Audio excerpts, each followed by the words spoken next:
The following is a presentation of the Belly Up Sports Media Network.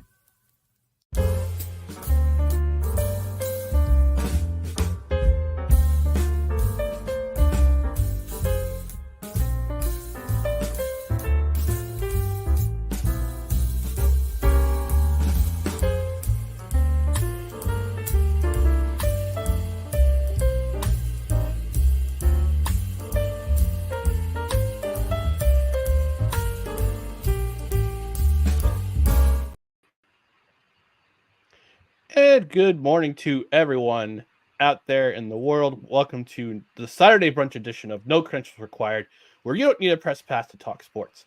We're presented by Belly Up Sports in association with Gozilla Media. My name is Ryan McCarthy. I'm in the festive mood this morning and wearing my ugly Christmas sweater hockey jersey. But to my right is a man who wishes he had this much swag, Dustin Henry. Dustin, how we doing this morning? You're right. I put it at the top of my Christmas list. I said, copy Ryan's swag, Santa. I can't hang with it.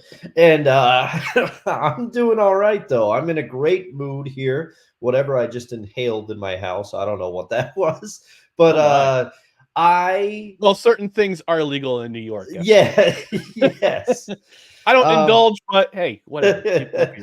But I will say, I am in a great mood. Two reasons. Well, three. One, first and foremost, I get to sit down with you because you're an Iron Man.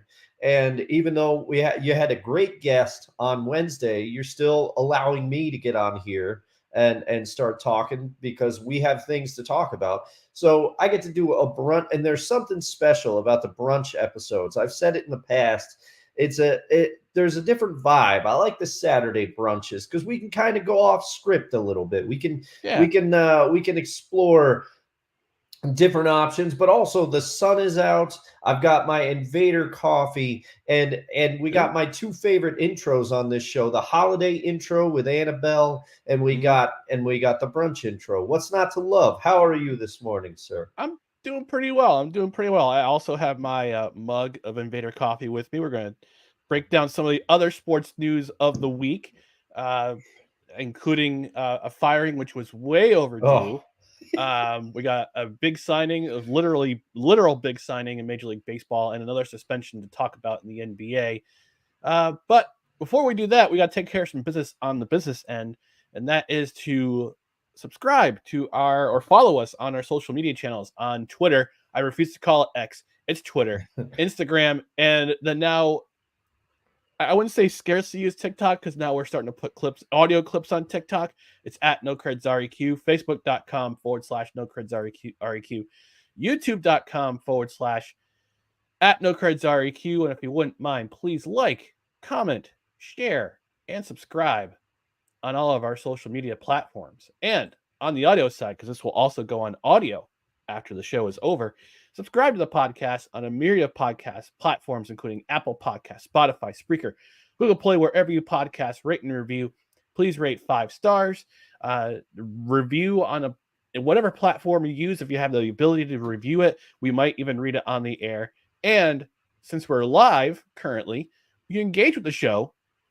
We want your comments, whether you're on Facebook, YouTube, or even Twitter. You can engage with the show. And Dustin, I know you missed this sound on Wednesday, but I know you missed it so much you want to hear it again. So of course, I'll go ahead and play that magical sound.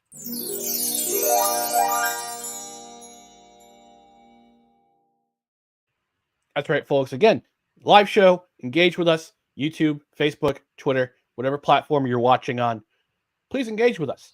Now, but actually, before we get started with Dustin's reacting to what Stanley Smooth had to say, or Dan had to say on Wednesday about the Seattle Seahawks, we want to give a quick shout out to the University of Albany Great Danes football team. Unfortunately, they lost in the FCS semifinal yesterday to the defending champion, who wound up winning their 28th game in a row. It looks like, and they're rolling on to the national finals, to the national championship of FCS, which used to be known as 1AA football. But this was a great season. If you didn't pay attention to the UAlbany locally, to the UAlbany Great Danes football team, this is a great story. This was a great story all season long. Yeah, you got to, and nothing for them to hang their heads about this season. They should be very proud of the way that they played, the way that the team performed, because you just said it. They lost to the defending champions who had won, 28 games in a row. That, Yep. if you have to lose, they always say in sports there are no moral victories, but this is as close to one as you can get, I think. Nothing to hang their heads about. Shout out to the players, the coaching staff, everybody. It was nice to see our team making a little noise in football this year, Yeah. It usually doesn't happen. And I went to SUNY Oneonta, shout out Red Dragons. They didn't have a football team, and that was something I missed about the college experience. Now, Oneonta, soccer's huge out there, so I did go to a few soccer games, but it's not the same as the gridiron, I'll tell you that. No, never the same. Never the same. And what's interesting is that about Albany's progression. 2019, they go to the playoffs. They win their first ever playoff game as an at-large bid. 2020 didn't have a season. 2021. Tons of restrictions. They don't play a whole lot of games. I think they won 2 games all season. Last year, they won 3 games. This year, they win 11 games. They won the conference title for the first time. The CAA, the Colonial Athletic Association title for the first time ever. Greg Cattuso, I believe, should be coach of the year in the FCS. But they also have they have a outstanding defense. I mean, obviously, unfortunately, you didn't really get to see it last night because they allowed 59 points and their offense was shut out. But this is a team that's on the rise. And I hope the Capital Region gets really, really excited about next year. And it's sad to say, and I've had friends of the show, Ashley Miller, formerly of WNYT, we talked about it last year when they were on the show, when Chris Honorano and she were on the show. We talked about how fickle Albany sports fans can be. Incredibly fickle, because we want to see a winner. We're used to seeing winners. We want to see a winner. If you don't have a winning team off the bat, if you bring a new team to town, forget about it.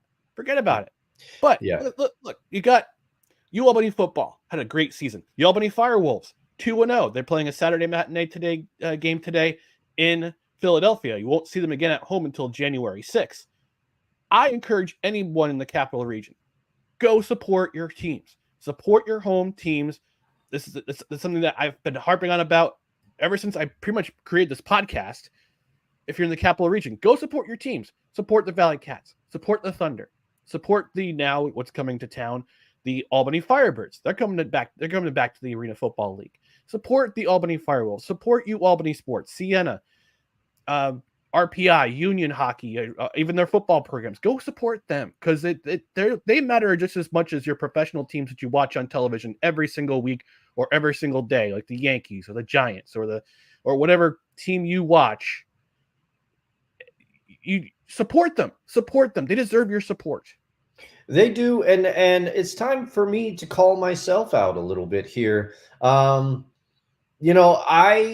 I used to see the Devils, and before that, the River Rats. That was the team that I followed. That was the team from the area that I followed a lot. And partially, shameless plug, chaplain of the Albany Devils. Yes. And River Rats for 9 seasons. But and partially, and I got to give a shout out if he's watching today. He sometimes watches, but that's because one of my friends, Mr.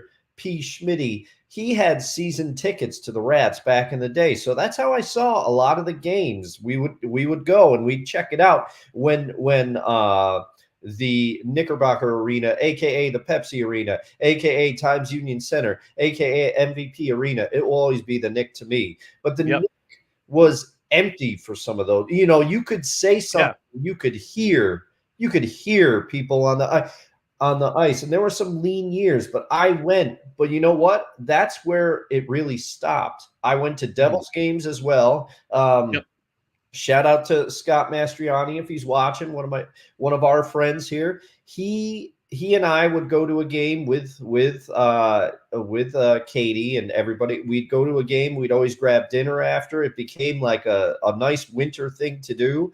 Yeah. But once the Devils left town, I was like, oh, what am I going to do? And then I said to myself, go watch Union hockey because they're, like, and have I done it yet? I have not. So I have to call myself out here, be a little better about supporting local teams. I do go to Valley Cats games. I do go there.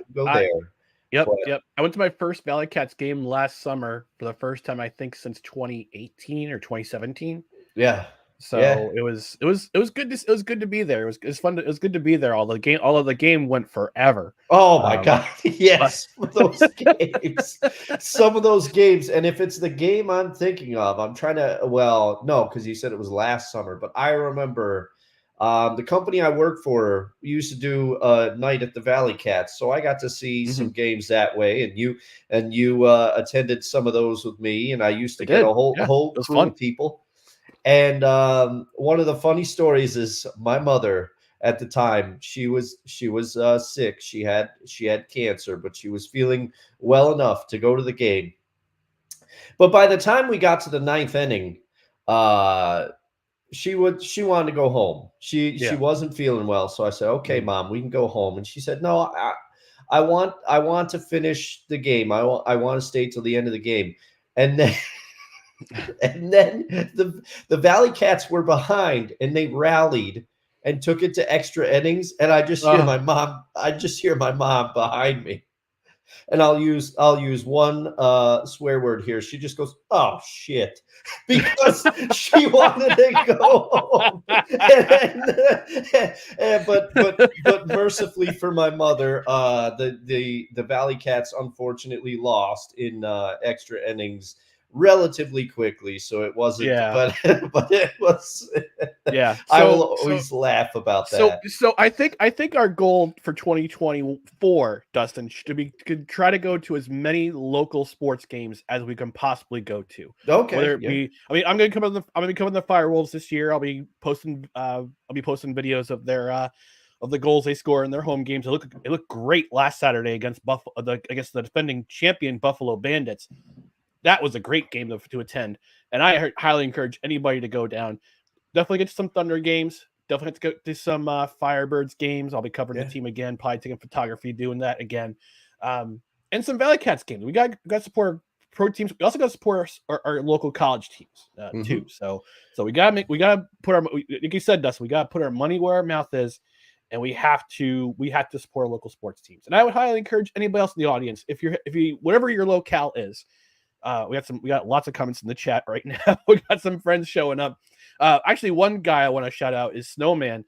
He unfortunately had a stint in the hospital. Oh, he was in the hospital for a few days, but he's going to be back in the chair on Monday, hopefully. So good to see you, Snowman. Yeah, I'm praying for you, hoping that you make a quick recovery. And it sounds like you're making your way back to health. So.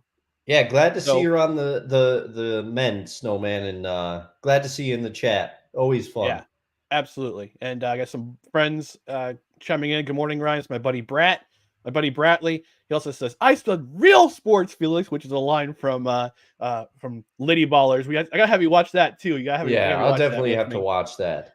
Yeah, my friend Sabna, sports ball. Gotta chime in with that. And my buddy Josiah, he's a prison chaplain, so yeah, he's checking in from I believe it will be, I think he's in Arizona, I believe. So he's checking in from there. So but also Snowman says, I'll be in the chair today for Steelers Colts at 4 p.m. Oh man. Yeah. Don't forget what happened last year with the Colts, where they were up 33-0, and they went up surrendering that lead. Oh my goodness. Yes. Saturday football with Jeff Saturday as head coach. Can't get any better than that. Can't get any better than that. All right. We're going to finally dive into the show. And Dustin, I had a guest on Wednesday filling in for you, my buddy Dan, also known as Stanley Smooth.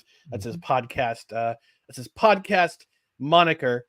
And like you, he's a Seahawks fan. He's from Long Island, Strong Island. He's a diehard New York Islanders fan. but he's also a Seattle Seahawks fan. I don't know where you people come from with your Seattle loyalty, but I had him talk about some thoughts he had on his podcast, which is Time to BS with Stanley Smooth. Go check it out. It's a great podcast. Yeah. I even proposed off camera. I said we gotta have a Northeast Belly Up Sports Northeast Summit because we got Jared, who's in Massachusetts, Jared's in Connecticut. Yep. Stanley Smooth. I changed that to Staniel, not Stanley. Daniel Smooth, but yeah, Dan's in Long Island. Yeah. Kev, we got Kev, who's another Belly Up contributor. He's in Massachusetts. We got people from all over the place. Actually, we had another contributor, Brian. He was on our hockey preseason super show. He goes to Siena College. Oh wow! So we gotta have a Belly Up Northeast Summit sometime soon. But I digress. But Daniel Smooth had this interesting comment. I'll put a couple minutes of the comment in which he believes that the Seattle Seahawks need to blow it up. And I want to get your opinion on this, so I'll go ahead and play. I'll go ahead and play that clip for you. Let me go ahead and get this going here. Window, and I'll go ahead and play it right now.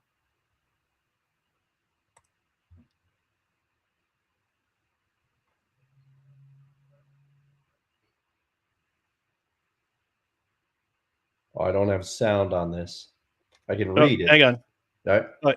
Let me try it again. Hang on. Okay. We're live, folks. We're live. This is live. This is live television. Live on the interwebs. Just like Tony Schiavone used to say in the Monday Night Wars, we are live. We are live. Actually, let me see if I can bring up the video clip here. Hold. Please hold. Yeah. Stall, vamp. Hold. One armbar. One of the greatest bits from wrestling ever. Yes. Ever. Yes. We love Chris Jericho here. But I must say, I did tune in a little bit for the show on Wednesday after my company open house. The open house was good. Had some nice catered food. Got to drink a little Hill Rock. Got to have a little time. But I thought Dan did a great job filling in. I love the jersey. Obviously, love the jersey, and also I saw the tattoo, and that's pretty cool. That tattoo that he's got. He had I think it was a tattoo of the island on his arm, if memory serves.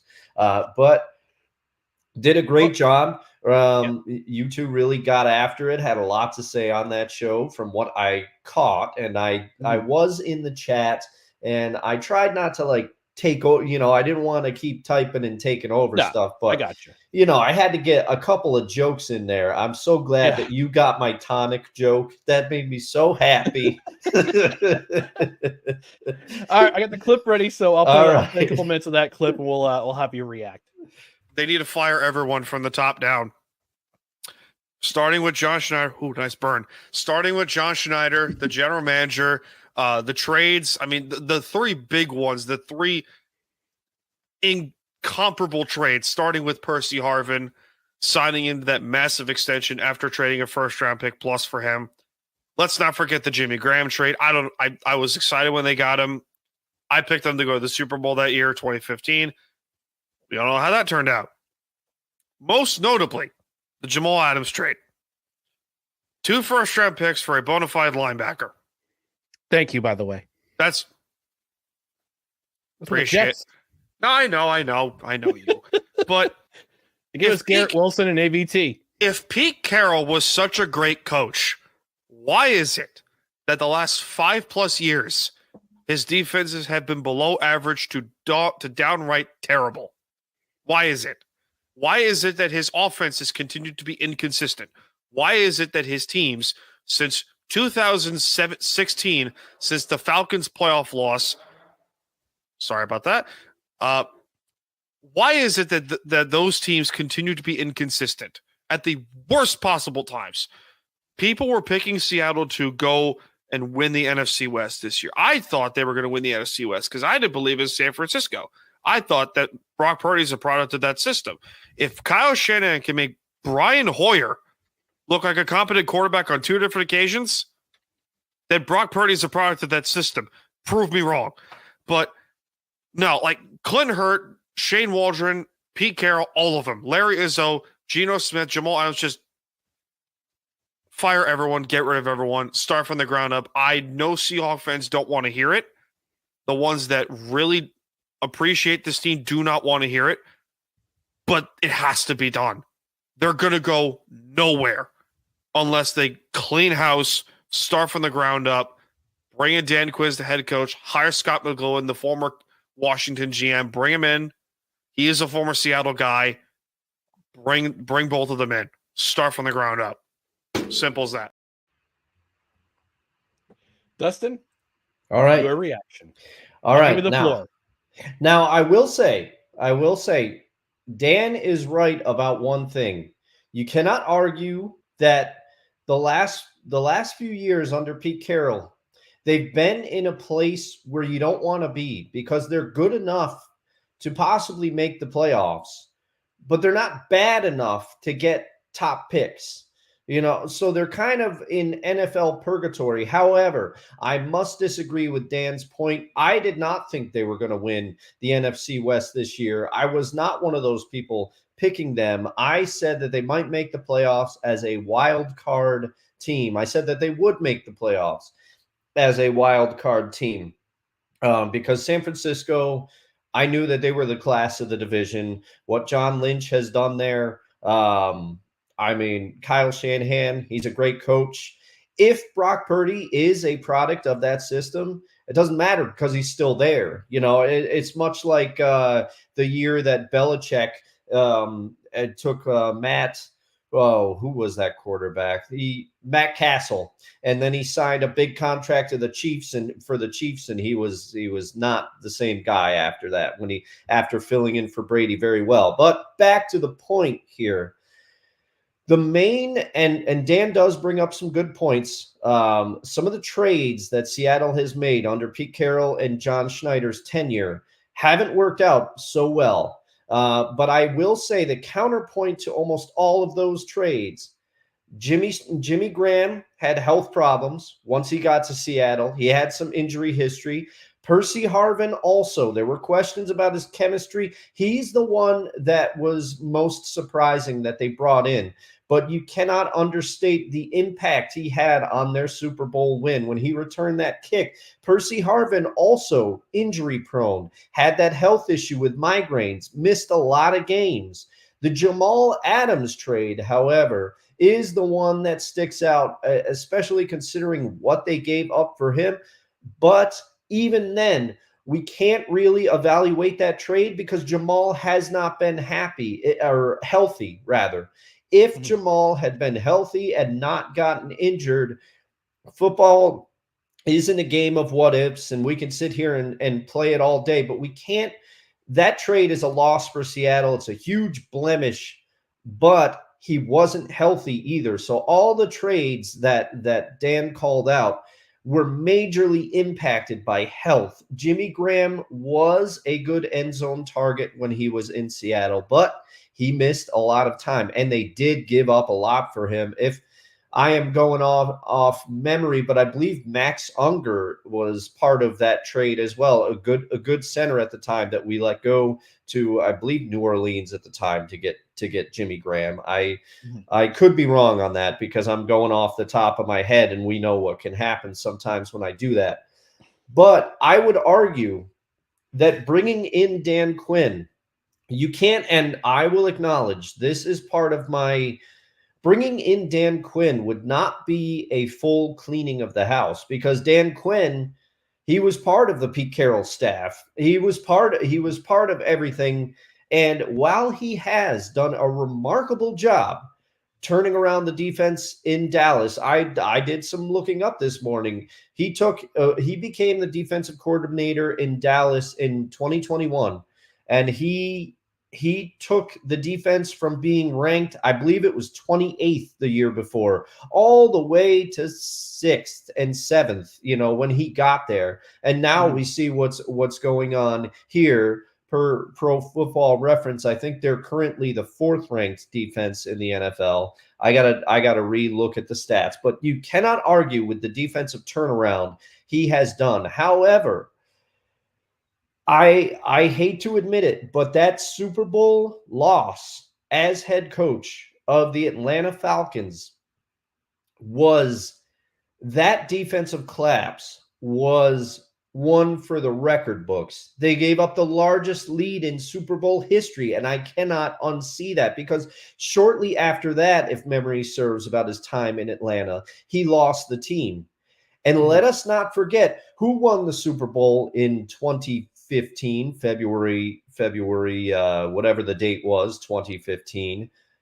That was the New England Patriots. Now, everybody likes to get on Pete, as they rightfully should, because that call of not running the ball at the goal line, that destroyed that version of that team. The chemistry was never the same after that. But who was the D coordinator?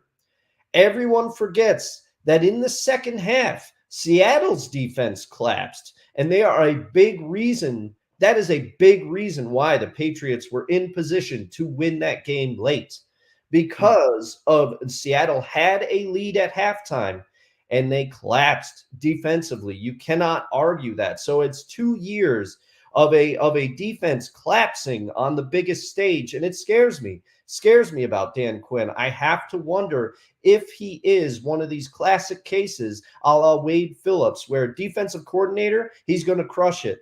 But you bring him in as the head coach, might not be the best. But with all that being said, maybe he has learned a lot as his, after his time in Atlanta. Maybe he's changed some philosophies. We don't know. But I would argue that bringing in Dan Quinn would not be a complete blowing it up. And I'm a little bit also, these are just all my organic thoughts here. Anytime you have a clear-cut successor, I haven't been a Seahawks fan for that long in the grand scheme of things. I started really following the team in 1999 when I got into football. I didn't really watch it before then. I would catch a game here and there, but I didn't really lock into football until 1999. But the Mike Holmgren era is the only other era where we had some sustained success as a team in recent memory. And they had a hand-picked successor. They had Jim Mora Jr. ready to step in line. And that was some of the worst years in Seattle in recent memory. And the thing that while you can criticize Pete Carroll and John Schneider, they are simpatico as a duo. They realize, John Schneider realizes what Pete Carroll wants to do as a head coach, and he tries to draft players that fit the system that Pete Carroll wants to implement. And I'm a bit of a sycophant. I think to some degree they're right. I think with Pete Carroll's coaching style, I think it may be time for him to go. There have been reports that have come out that his continually optimistic style and his rah-rah sentiments wear on some of the older players. However, the younger players seem to buy into it. They seem to buy in, and I just feel like with the draft that they had last year, they're starting to build something again, and I kind of want to have them see it through. But maybe it is time for a change in Seattle. But I would hope that John Schneider stays on at GM to bring a little bit of continuity, because I like the way he evaluates some talent. I think he has, while they've had a lot of misses, they are good at finding some later round talent. But it may be time for Pete Carroll's tenure in Seattle to come to an end. But I don't think Dan Quinn is necessarily this perfect replacement that everybody is lining it up to be. And to be if you really want to change the culture, to me, you can't bring somebody in who was a cornerstone for a couple of years of the Pete Carroll established culture up there. You kind of got to pick one or the other. And I don't know. Those are just my thoughts on it. The injuries were really a factor on all of the trades that Dan mentioned, but it doesn't mean he's wrong at all, because all of those trades did not work out, especially with what they gave up. I mean, I can remember the quote from John Schneider when they made the Jamal Adams trade, and they said, in a reporter asked him, what about the fact that you have no first round draft picks this year? And it might have been Pete Carroll that said it, or John Schneider. I can't remember, but they said, we have our first round pick, Jamal Adams, and we're very happy with him. I don't think so. No. And especially after that stunt he pulled when he went after a New York media beat reporter saying, "Oh, this is your girl, huh?" And it's like, dude, like, no, that was ridiculous. And I must say, no shade to Gino, but I did not agree with the contract that they gave him. That was too bad. I was really surprised about that. Yes, that is also another move. So maybe they're buying into their own Kool-Aid a little bit. But to sum up my off-the-cuff rambling, if it is time for the Schneider-Carroll era to come to an end in Seattle, then blow it up truly and bring in all new personnel. Don't do a half rebuild with Dan Quinn coming in there. And who knows, he's going to be a sought after commodity, and Seattle does make sense from like an optics standpoint, but he may want to go to one of the other openings first. There's the Chargers are open, as we will get into. That's a great transition. Yeah. Because Brandon Staley and Dustin, I'm going to break out the praise music for this. We found out yesterday after the absolutely humiliating loss on Thursday night on what I thought was going to be Thursday night football, but this was a real deuce dropping by the Chargers. This wasn't a Thursday night football. This was straight diarrhea. You have IBS. you have Crohn's disease. Yeah. But after that humiliating loss, he was asked, "Do you think you should keep your job after this game?" He says, "Yeah, I should keep my job." And then the other shoe dropped around 12 noon on Friday, when it was revealed that not only head coach Brandon Staley was let go, but also their GM was let go. And as soon as I saw that, I broke out the praise dance.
And I'm pretty sure Chargers fan was doing the same thing as soon as that announcement came out. Oh, yeah. I mean, this is tough because it seems like we're celebrating a man's firing. We're getting, but we're not. And we never want to do that on this show. And from the reports that I've heard, I said that like I have inside sources. I do not, but from things that I've heard, Brandon Staley's a good guy, but But I mean, this firing, and I want to get your thoughts on it. I just talked at length for a bunch of times.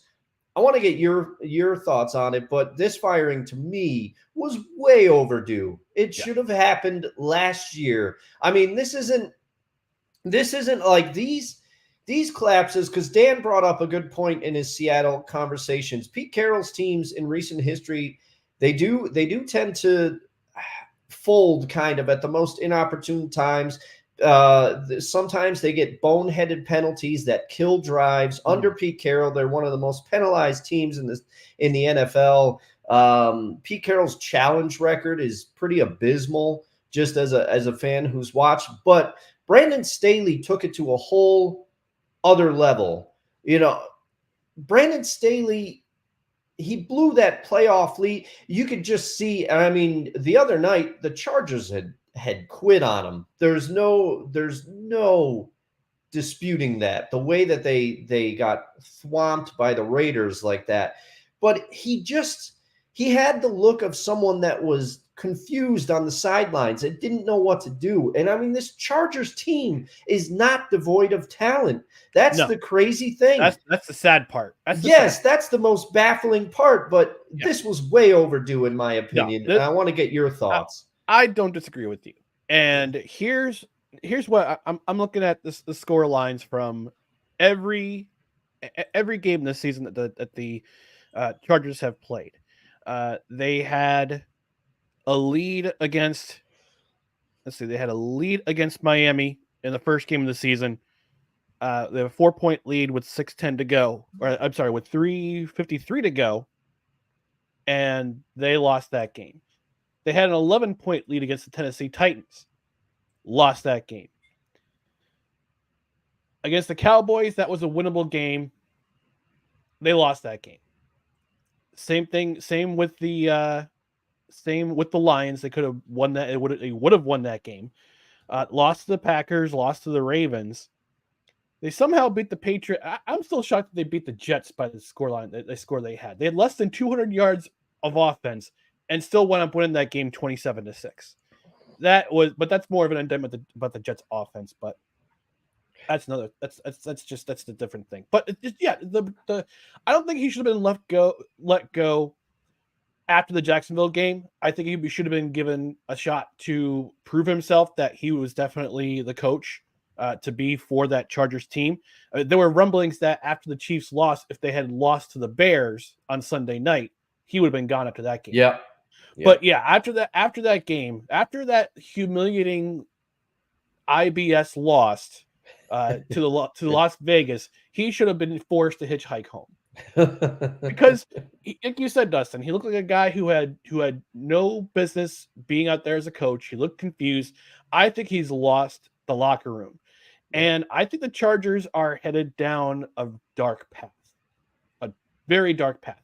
Yes, very highly talented team, but this roster is getting older, especially on defense. Yes. This roster is for to use a very diplomatic term, they're in cap hell. They're going to be in salary cap hell very, very soon. I think, and that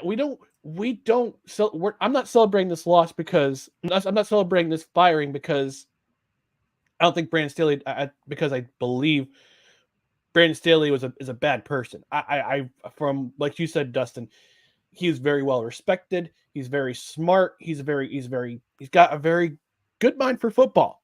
But you can't get a job in the NFL based on the fact that you had Aaron Donald and Jalen Ramsey on your team for the Super Bowl win, for that Super Bowl season when they won the Super Bowl at home at SoFi Field. That does not justify a hiring in the NFL. Yeah. And a very talented coordinator. He set up the schemes correctly. But when you have a talented defense like that, of course you're going to win the Super Bowl. But at the same time, you bring in, you get Joey Bosa. I think it was Joey Bosa. Yeah, Joey. Yeah, Joey was drafted by Chargers. Yep. Because Nick is on the 49ers. He's younger. Joey, a little older. Chargers. Yeah. So, and you bring in J.C. Jackson. That turned out to be a horrible acquisition. You have Derwin James, and you also have Derwin James, one of the Derwin best James. safeties in the NFL, in your defensive backfield.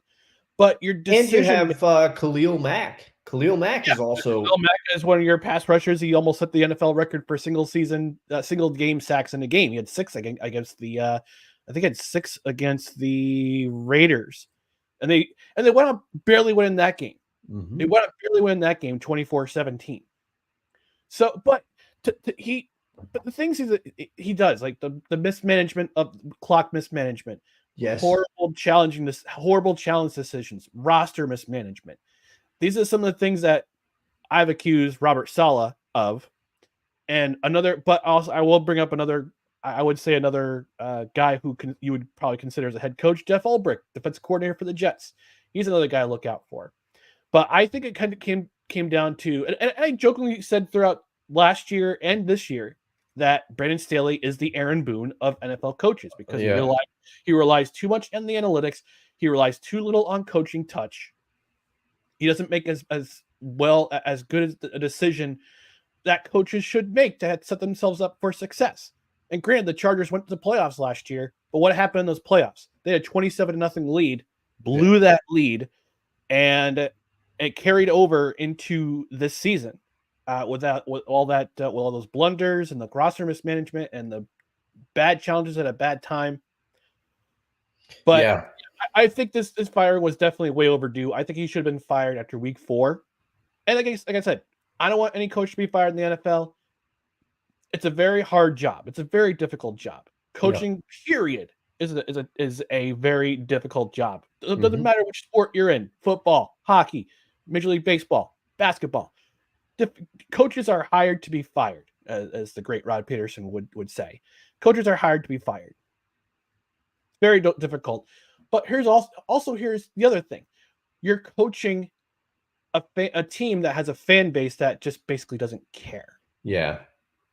Ever since they relocated from San Diego to Los Angeles, they played those 2-3 seasons at the Home Depot field, which is basically a soccer stadium. Yeah. You couldn't share Los Angeles Memorial Coliseum with the Rams for a couple seasons. So you had to go to a soccer stadium. I'm not disparaging soccer stadiums, folks, but I'm saying this is how you're treated in the Los Angeles area. You have a fan base. I mean, do you even have a fan base at this point? I think I know one. I think there's one Chargers fan I know of, and she's on Twitter. Joe Madden. She's a great follow on Twitter if you get a chance to, at Joe Madden Sports. She does betting analysis. She's brilliant. She's also a Chargers fan, and she celebrated the day yesterday after Brandon Staley got fired, because they've been waiting, because whatever Chargers fan is out there has been waiting for this day since last season, and probably since earlier this season. So I think the firing was justifiable. I think they are gonna want to blowing things up. They award that huge contract to Justin Herbert, which they're following in fashion with other teams in the NFL. You draft a quarterback, you develop him, you let him ball out for 2 seasons, you reward them with a huge contract. Yes. But so detrimental to the other positions in and that you need to focus on, particularly offensive line, and particularly offensive line. That's where it hurts. That's where it's been hurt. Where I believe it's been hurt the most for the Chargers. But somebody had to be the scapegoat for what has been a disappointing season for the Chargers, and unfortunately, it had to be Brandon Staley and Tom Telesco for the GM. Yeah, and I will say, are you worried at all? Because I feel like now we'll have to see. We'll have to see next year when Justin Herbert comes back from this finger injury, and whoever they bring in as the head coach, whether it be Dan Quinn or somebody else. And we'll have to see what happens with some of the other teams in the NFL after the season to see what kind of openings will be there. But does any of this fall upon Justin Herbert? Because I've started to notice that late in games, he also is not he hasn't performed the way that he did maybe in past seasons. And we'll have to see I don't know how much of this is on Justin Herbert and how much of it was coaching, because I'll tell you this. And this is kind of a weird corollary to make, but you kind of have to look at it. Everybody was saying how much Kellen Moore was sought after and that Kellen Moore would be a possible candidate for head coaching situations. Well, look at the way that Dak has played since Kellen Moore left Dallas. Dak is having one of his best seasons. And you have to wonder, because Mike McCarthy was like, okay, I'm going to handle the offensive duties. Now, we take a lot of pot shots here on this show at Mike McCarthy. No relation, as you like to say. No relation.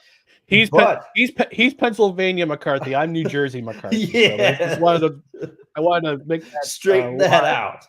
Yeah. But it's kind of funny because Kellen Moore comes in and Dak kind of ascends to what is his best season in Dallas by my memory, and Justin Herbert is going the other way. So is any of this attributed to Kellen Moore's play calling or anything, or is it, I guess we could play chicken or the egg all day with this, but are you at all concerned about Justin Herbert with that massive contract? Is he kind of regressing, or is it going to be as a result of the coaching? I guess we'll have to find out next year. We'll find out takes over. For sure. Yeah. Well, we're going to take our first commercial break, and when we come back, we're going to discuss some baseball with the show. Yeah. We're talking baseball. Oh, no, just kidding. All right. We're going to take our first commercial break. We'll be right back in just a brief moment. Stay tuned for more No Credentials Required. Hey everyone, it's Ryan from No Credentials Required to talk to you about one of our newest partners at Belly Up Sports, SeatGeek. Yeah, live sports is great on television, but the feeling of being at the arena is a priceless experience. That's why our friends at SeatGeek are there to help you find the best tickets at the best prices. Not only can you get tickets to sporting events, but you can also get tickets to concerts, comedy shows, musicals, and more. Search for your desired event now at SeatGeek.com, enter promo code BellyUpSports at checkout, and you save $20 off your first purchase. SeatGeek. Life's an event. We have the tickets. Well, guess what, folks? Today is 9. This many days until Christmas. And guess what makes a great gift for your family? Tickets. Sports tickets. Broadway tickets. Comedy shows. Music shows. Concerts. Whatever your fancy, whatever the person you're looking for the gift for, whatever their fancy is, you go to SeatGeek.com.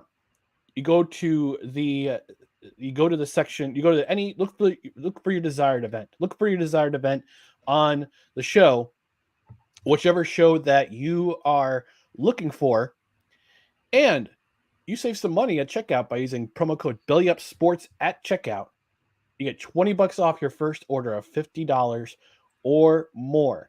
And not only do we have the promo code, but we also have SeatGeek has their tool, which tells you the best deals for the best tickets. So if you see a green dot on the screen, we're looking for whichever place you're looking for at the arena or the stadium you're looking to go to.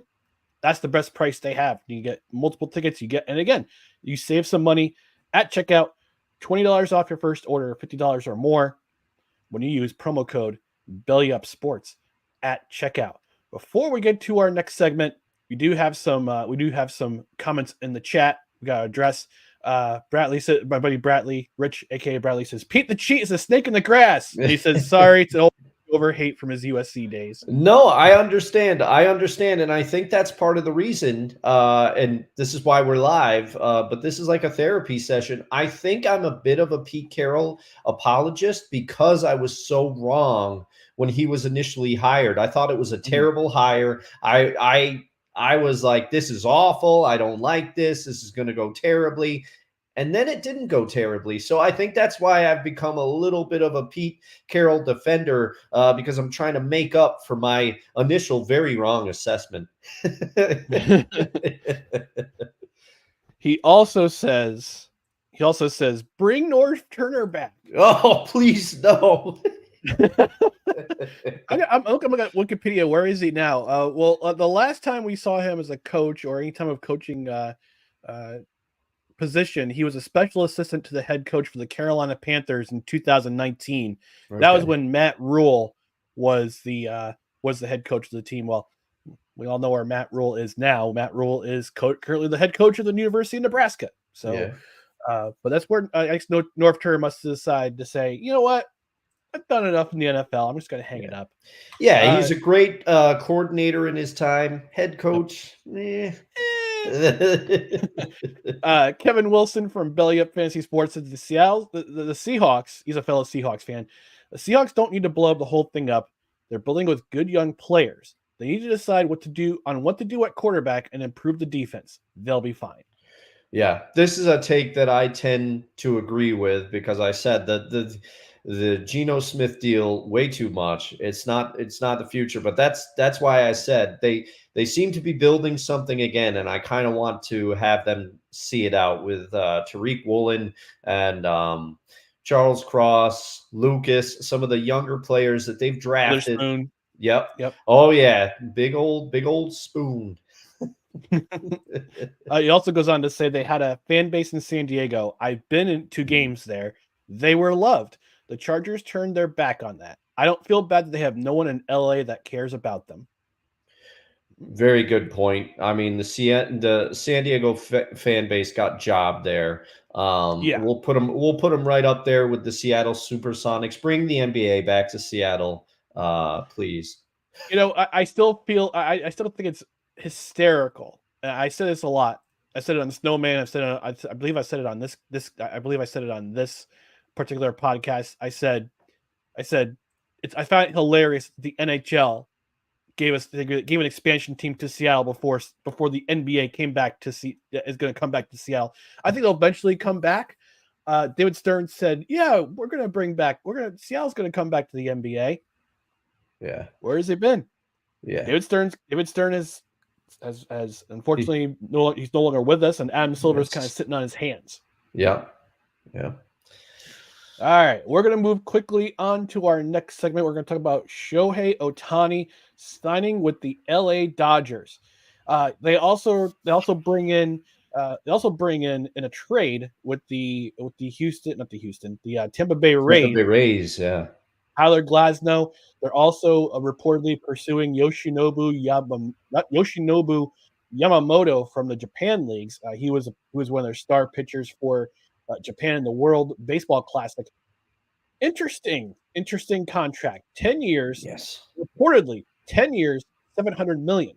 However, he's chosen to defer $680 million of that contract.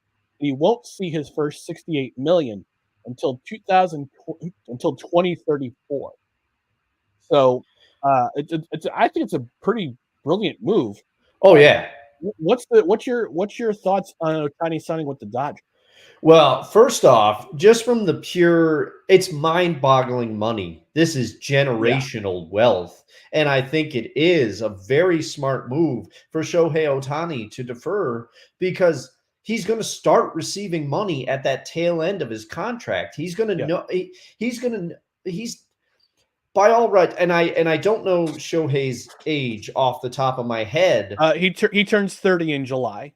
I thought he was younger. I thought he was much younger when I was like, oh, he's only 25, 26. He's gonna be here for a while. Then I saw his age. I looked up his age on Wikipedia. He turns 30 in July. I'm like, wow, I didn't realize he was that old. Yeah, I did not either. But we forget that he was a star in Japan for quite some time before coming over, and he has been with the Angels for a bit now. But this is an unbelievably brilliant move by Ohtani because he's going to start receiving money when his career is probably over, unless he pitches well into his 40s, who knows.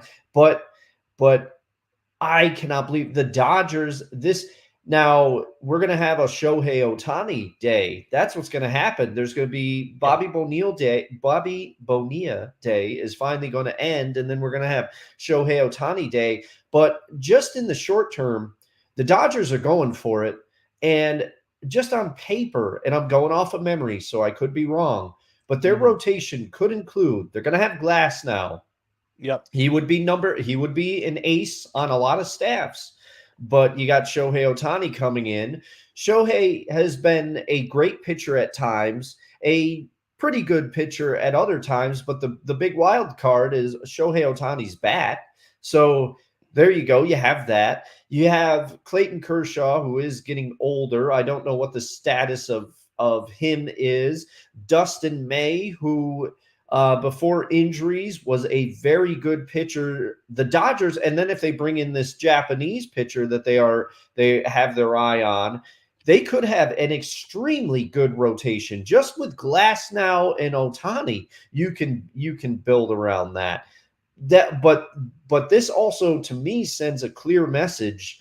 I think if the Dodgers underperform this year, a lot of that staff could be gone if it doesn't work out, because they are loading up on assets here. But this Ohtani deal, I am shocked by his age. I, like you, thought he was younger. So I thought, but the fact that it's deferred, and also I'm always skeptical of these 10-year contracts, these huge contracts, because the templates, what do we have for it? We have the Rick DiPietro contract.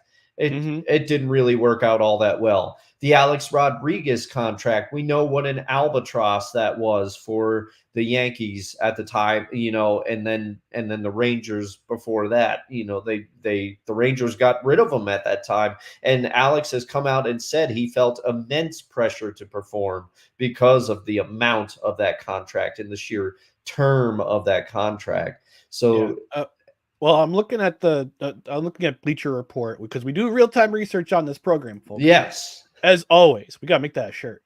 Real-time research. Here's the projected starting rotation according to Bleacher Report for the Los Angeles Dodgers in 2024. Walker Buehler, who is probably going to miss the first he's going to miss the first probably month or two of the season because he had Tommy John surgery. Tyler Glasnow, Bobby Miller, Ryan Yarbrough, and Emmett Sheeran. Now this is just the projected starting rotation. We don't see a I can't remember his name. Clayton Kershaw or Dustin May. Clayton Kershaw. Yeah, we don't see either of those guys in there. But then he had 2025. Ohtani had elbow surgery. He had Tommy John in 2018. He had elbow surgery last year, so he's not going to be pitching. He's not going to be pitching in 2024. But they also bring in for 22. This is what their rotation looks like in 2025. Shohei Ohtani, Tyler Glasnow, Dustin May, Tony Gonsolin, who underwent Tommy surgery this year, and Bobby Miller. So 2024 is looking pretty good for the Dodgers. 2025 might even be better. Yeah. That's the crazy part. That is, and I had forgotten about Shohei's pending, but it's easy to forget about that because he's still going to hit. That's the thing. So in some ways, this could be a bargain because you're getting the best. He can do both. He's like a Bo Jackson of baseball. He can do both. And think about it this way: he deferred his contract for the first 10 years, for the entirety of his contract. I mean, it's a baller move in my mind because California is notoriously horrible for anyone who makes over $1 million for salary. I think their tax bracket, their tax rate is 15% in state. I think it's something like that. Yeah, which rivals New York, but this is why that's why you don't go to California to make money. But Shohei wanted to stay in California, and he just moves down the road a piece from Anaheim down to Los Angeles. But I have some thoughts about the Angels. Oh, yes. I'm starting to wonder if the Angels have given up because, and this goes back to what I said a couple weeks ago about NFL ownership, about how some owners in the NFL, and it carries over into other leagues too, about how unserious they are about winning. They don't care about the fact that their fans want to see them win. They care more about the fact that they have that mantle as sports owner. I own a sports team. Look at me. It's a talking piece at parties. It's a mantelpiece on my wall. And I think that includes Artie Moreno, who is the owner of the Los Angeles Angels of Anaheim. Gross. That's such a gross name. I hate that name. Please change. But I am I right in this regard? Because I see it in the NFL. I see it more in Major League Baseball, where you have the A's completely stiffing their fan base in Oakland, moving to Las Vegas in 2025. You see it in places like Kansas City, although to be fair, they did sign a couple. They did sign I can't remember his name yesterday. Michael Waka. They signed Michael Waka and Tyler Renfro yesterday to a couple of year contracts. But you see it in Phil. You see it in places like Pittsburgh. Although to be fair, Pittsburgh's on the up and up with their minor league system. Baltimore. Yes. Again, they're on the up and up with their minor league system. All those kids coming through and contributing now. Yes. It could be even more dangerous in 2024. But that you hit the nail on the head, because the baseball example that I was going to bring up, there were going to be two, and it was going to be Baltimore, because for years it was evident the Angelos family did not care. Yeah, I mean, even as a Yankee fan who didn't really follow Baltimore, just from being in that division, even I knew that Baltimore ownership, the Angelos family, didn't care. They just liked the fact that they owned the team, but they weren't going to do anything to improve the team. And also the Cubs fans will remember that when they were owned, I can't remember who owned them at this time. I think it was when they were owned by like the Chicago Tribune or something. Yeah. But that ownership team did not care. They simply just owned the Cubs, but they knew that people would show up to Wrigley no matter what happened. And it was evident that they did not care to bring in a winning product on the field. And, you know, it's always tough, but baseball does seem to be more of a breeding ground for it. But some of the examples you brought up, I mean, Pittsburgh is a true small market team. Kansas City, also small market, but there were rumors for years that Kansas City just wanted to there are some owners in sports that just want to make the team profitable and make a profit from it, and that's it, or they want to have it as like a pelt on their wall, so to speak. And baseball seems to be a breeding ground for that. But and the NFL is starting to turn into that. Hi, David Tepper. Yes. Oh my goodness. Oh my goodness. But I will say, it's just Artie Moreno. Your thoughts on the Angels? I think you're 100% right, because Artie Moreno, he is not willing. Now, he has given money to players, but he signed Pujols to that massive deal, which when you knew that, you know, it wasn't going to end well. It wasn't going to end well. And I love Albert. I love Albert as a player and everything that he's done. And I was happy to see him sign with the Dodgers, and then a couple of years ago, and kind of have like that final run to be like, you know what, I can still do it. But that Angels contract was an abject disaster. And then they didn't do anything to try to keep Ohtani. They didn't. And they didn't trade him away when they had the shot to try to get some resources. And the big loser here in all of this is Mike Trout, because there is a talented player in Anaheim that many consider one of the best players to play the game right now, and nobody really thinks of him because he has had some injuries. But he's been in Anaheim toiling away on a roster that and as you said, Moreno is not doing anything. Look at some of the talent that has gone through Anaheim. Ohtani is the top of that list. They let him go. Mike Trout is still there, but Anthony Rendon. They signed Rendon to this contract, then they let him walk. It's just such a, and also Rendon's got some injury history, but he also is, you know, when he is right, he plays well. But the Angels just, they don't seem to make trades for prospects. They don't keep the talent there that they signed to try to build around Mike Trout.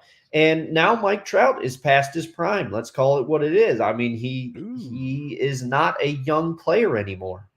I mean, I wouldn't say okay. I shouldn't say he's past his prime, but he's in but his. The Angels wasted his best year. Yes, they've wasted. That's exactly what I was trying to say. They have wasted. They have wasted his talent out there. Yeah. Wasted it.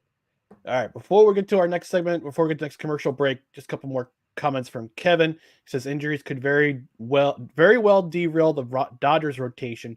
They need more starting pitching, which is probably why they're in the hunt for. Yeah, they're loading up. Yamamoto.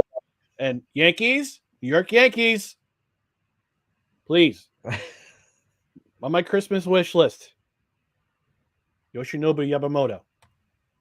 He also says the Los Angeles Angels of Anaheim is grotesque. Change it back to the Anaheim Angels or even California Angels. Yes, I agree. I agree with that. All right, I've got a whiny cat. I got to figure out what he's all about. So let's take a quick commercial break. When we come back, we'll do our last segment. Talking about Draymond Green and his utter incompetence. We'll be right back. Stay tuned for more No Credentials. I'm going to pour myself some more coffee. Hey. This episode of No Credentials Required is brought to you by Invader Coffee. For the coffee lover who wants good, quality coffee with no bullshit and no filler, Invader Coffee is an ultra-premium, veteran-owned coffee company proudly delivering only the best coffee your hard-earned money can buy. They aim to only serve the highest quality, organic, air-roasted coffee beans sourced from free trade farms all over the world. They keep things simple. The best coffee at an affordable price in order to provide you with the value you deserve for your morning boost. 100% fair trade, 100% organic coffee beans, 100% air-roasted, 100% money-back guarantee. Visit invadercoffee.com, enter promo code BELLYUP at checkout, and receive 15% off your order. That's right, folks. Invader Coffee, the best coffee. What's up? I dropped my headphones, or else I would have been right back in it. But I poured Invader Coffee during the Invader ad. Hey, there you go. And I unfortunately have ran out of coffee. Drank all my coffee for today. But I got the Christmas holiday package where you get the Jolly Java, Cookie Crumble, and Bad Santa. I had the Cookie Crumble. Dustin, you had the Cookie Crumble. Yes. Next up on my hit list is the Bad Santa. But where can you get it? You can get it in the link in the description, which is our affiliate link. And you can get your the any other blend, because the holiday blends are great, but Invader Coffee has other blends. You can also get some Keurig cups. Get some Keurig cups for that immediate boost in the afternoon. Maybe you're lagging a little bit and you need a bit of an afternoon boost. Get yourself a Keurig cup of Invader Coffee and satisfy that boost need. But go to the affiliate link in the description. You can also there we go. Bad Santa. Bad Santa. I use the affiliate link for this latest order. Yes. Awesome. And you can use the affiliate link too for the best coffee your money can buy. And again, I've said before, you pay a little bit more in the shipping, but you get it in a matter of days. Yes. Fresh coffee, whether it be ground or whole bean. I get the whole bean because I like to grind my own coffee beans. But yes, use the affiliate link in the description and also use promo code BELLYUP at checkout. You save 50% off your order and you get yourself some of the best coffee your hard-earned money can buy. And it's veteran-owned. And why wouldn't you want to support a veteran-owned coffee company? What, do you hate your country? And do you hate your country? Do you hate veterans? Don't. You order yourself some Invader Coffee and get yourself some extra morning boost for the best morning boost your money could buy. All right, we're gonna keep this segment kind of short because we gotta take off in a few minutes. But Draymond Green, WTH, WTF, all those superlatives, man. Suspended once again for backfisting an opposing player.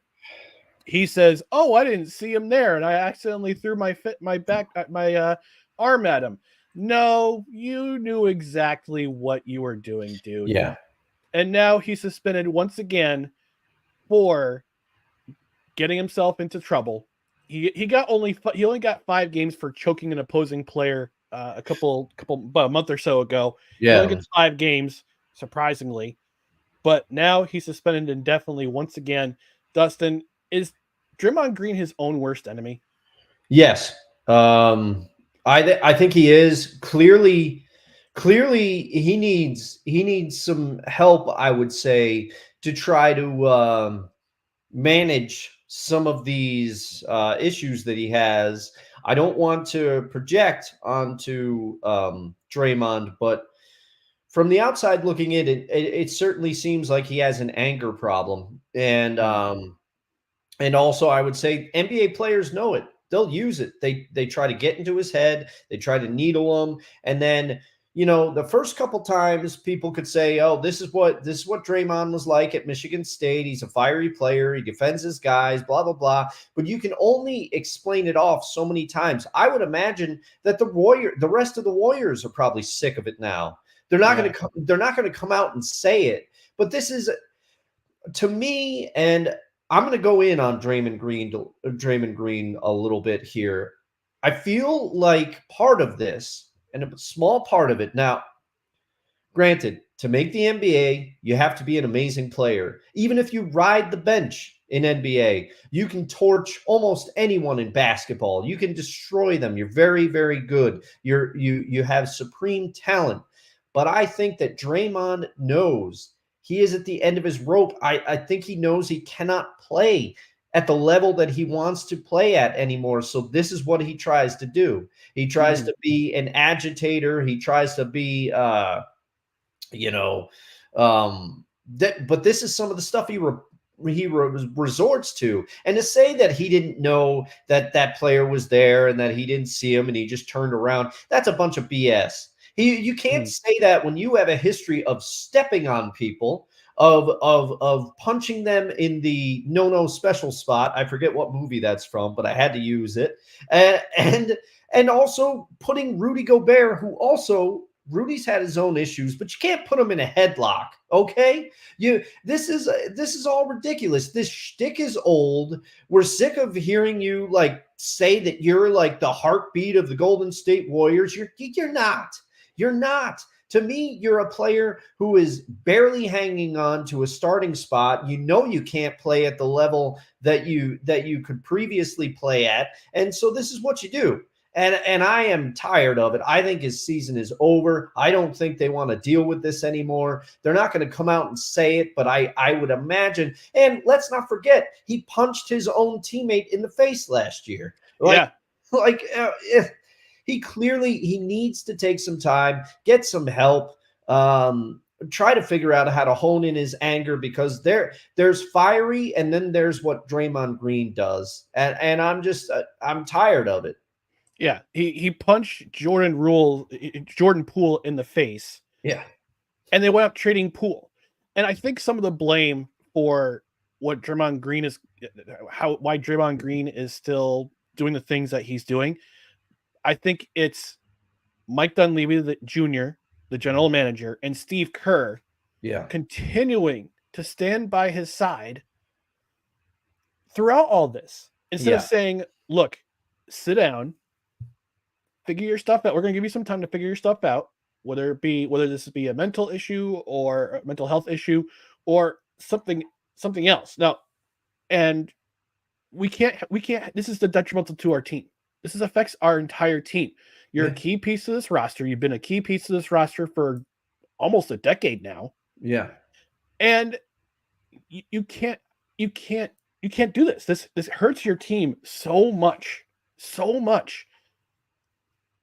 We have to sit you down. Now, I think Draymond should have been suspended for 20 games for that headlock, because this is what the NHL does, and unfortunately they're starting to slip in this. In terms of player safety, they look at past history. They look at past history in determining suspensions for offenses.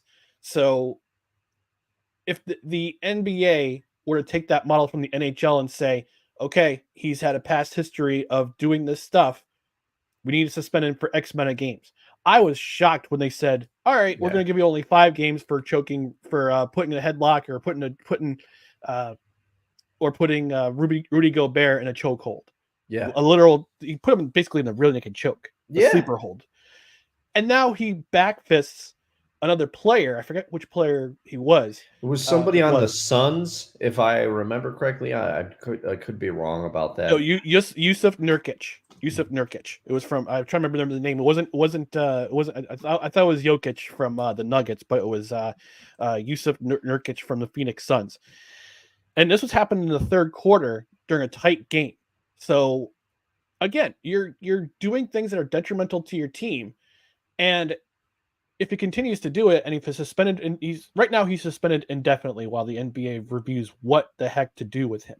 Yeah. If it were up to me, I would suspend him for the rest of the regular season. If it was up to me, because it's so harmful, it's so detrimental to the league. Because the league has made a reputation of cleaning up its act for so long. I think that. I mean, I'm not going to go this drastic, but it kind of rivaled what Kermit Washington did to Rudy. To Rudy. Oh, Tom Jonovich. Tom Jonovich back in the day.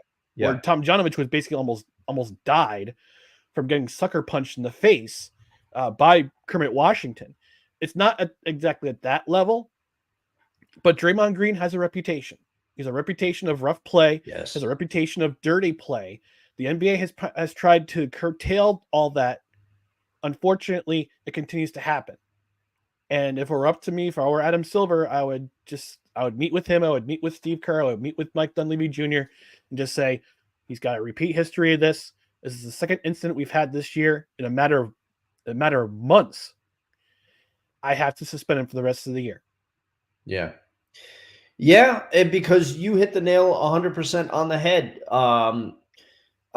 Silence on this issue is tantamount to compliance. You know, that's why, because Steve Kerr, and I love Steve Kerr. Steve Kerr, great player for the Chicago Bulls, underrated in his role on that team. I think he's been excellent as a head coach. You cannot argue that fact. I even liked when he was calling games. I just like Steve Kerr. I got a soft spot for Steve Kerr. And if you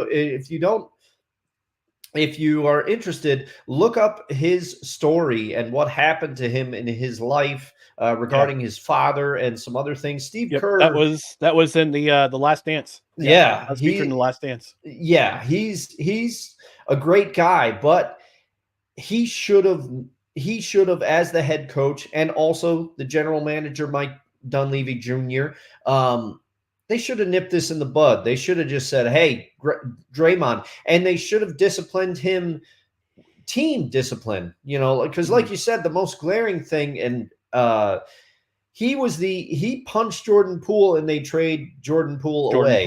So that sends a message to Draymond that, okay, I'm okay here. I can continue to get away with this. Yep. Yeah, and so they are to blame for the situation right now, partially, and then Draymond, obviously, he has to take some of this blame, and I hope that he realizes, because I went in on him a little bit, because he's gotten under my skin. Some of the stuff he says, some of the things he does, it aggravates me, but I hope he can get the help that he needs. And but he's got to take some responsibility for his actions here as well. For sure. All right, before we get out of here, we'll take one more visit to the comments section. Kevin, back again, says they need to stop playing around with Green. He needs to get the help he needs, or no more basketball, period. Bratley is agreeance. Says Ryan. It also says, Ryan, I hear that Chappelle show making the band skit. You just can't choke your problems. I'm shutting down the studio. Is that what you're gonna do? Is that what you're gonna do, Ness? You're just gonna do your taxes right now? I'm gonna give you the five best rappers in the world: Dylon, and Dylon. Because I spit hot fire. I spit hot fire. You just can't choke out a legend, man. 66 Take That says all the Warriors roster fears Draymond. Well, I mean, unless you're Steph Curry or Klay Thompson. Klay Thompson. Yeah. Bratley says Steve Kerr is a wet ass P word. I agree. I agree. No, I agree. I agree. Yeah. He's a player. That's why I hate about these players' coaches. They come to the defense of their players so fast. Yes. 66 Take That also says, what I noticed is none of the Suns players came to Nurkic's side after the punch. That's sad. Yeah. And Bradley just laughs when I did that impression of Dylon. All right, folks, we're going to get out of here. But before we do that, just want to remind you about our socials down here below: Twitter, Instagram, and the now once in a while use TikTok. It's at NoCredsREQ, Facebook.com/NoCredsREQ, YouTube.com/@NoCredsREQ. Just want to remind you to like, comment, share, and subscribe to all of our social media platforms. Also, on the audio side of the podcast, subscribe to the podcast on Apple Podcasts, Spotify, Spreaker, Google Play, wherever you podcast. Rate and review. 5 stars is the preferred rating. If you're on a platform where you can review, we'll even read your review on the air. So that'll do it for the Saturday brunch edition of No Credentials Required, where you don't need a press pass to talk sports. We're presented by Belly Up Sports in association with Gozilla Media. My name's Ryan. For Dustin Henry, I'm Ryan McCarthy. Thanks for being with us. And we'll talk to you on Wednesday when we're back with our regular scheduled program, talking about Week 15 in the NFL. And you all have a great rest of your day. Good morning, everybody. I almost short-circuited. I almost drink some more bitter coffee, sir.